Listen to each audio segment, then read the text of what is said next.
There's a believe what I reason just that heard women you live say. longer, Mark. Let me tell you. It is because we are stronger Yes. and we are happier at the end of the day than most men. And that is factual, and you know it. When men are married to women who scream like you, they just want to die sooner. I'm not screaming. There is a new study out today that says women become unhappy as they get older. Well, the flip side, men get happier as life goes on. Now, the researchers, a couple of economists, by the way, they say it happens when we each turn 48. And of the major factors coming down, it's all about money. Now, what's that all about? We're going to debate it. Mark Rudolph is a no-nonsense man, and Tracy Burns, our Fox Business reporter, joins me to tell us what's really going on. Tracy, is this true? Come on. I mean, come on. All right, first of all, don't get me started. I know you've missed me, Mark. First of all, this study was conducted by mostly men.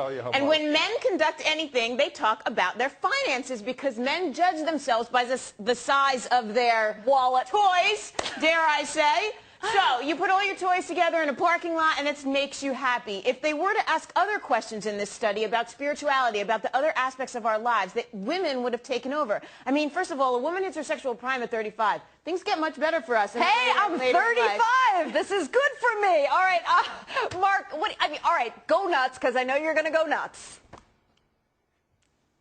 Well, first of all, you're presuming that unhappiness in women begins in middle age. I'd say it starts when she's a little girl, when she's taught that happiness derives from shoes, jewelry, boob jobs, and pedestals. And what's interesting, oh, come on, Alexis, and then you have boys who are taught that they're supposed to make girls happy. I was on the radio 2 weeks ago in Greensboro, North Carolina, and the host related a story. He overheard his son and daughter talking. So brother goes to sister and says, "How come you always have money and I don't?" And she says, "That's simple. I have a boyfriend and you have a girlfriend." The fact of the matter is, boys are taught that they're supposed to make women happy. No, he's actually living in the dark ages. There's that.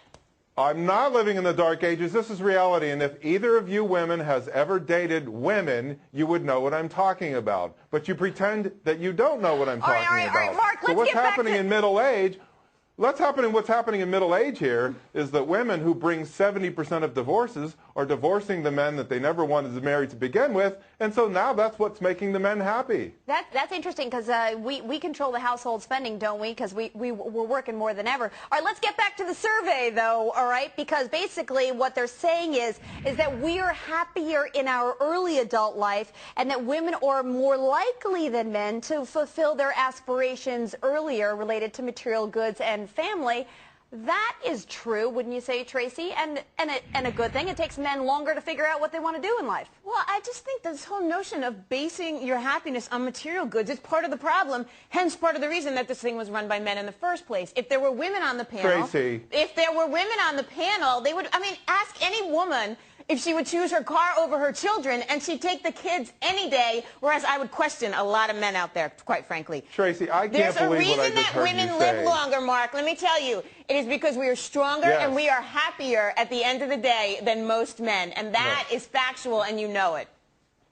When men are married to women who scream like you, they just want to die sooner. I'm not screaming when you have women going around, Mark, you're divorced. Tracy, she left you. Let's put that on the table if you want to play this game. Tracy, yes. When women go around comparing their engagement rings to show off who got the most carats, I don't know where you tell me that women don't compete. Mark, I don't know where you find these women. The women I know do not care about that kind of stuff. Mark, all right, Mark, get out more. Women compete on houses, divorce settlements, carrots, country clubs. Women compete on money all the time. Give me a break. Well, wait a second. Women in your life, buddy. Mark, wait a second. The stature of a lot of men is measured in the car they drive, the golf country club they belong to, and very much the place they live in. You have to admit that.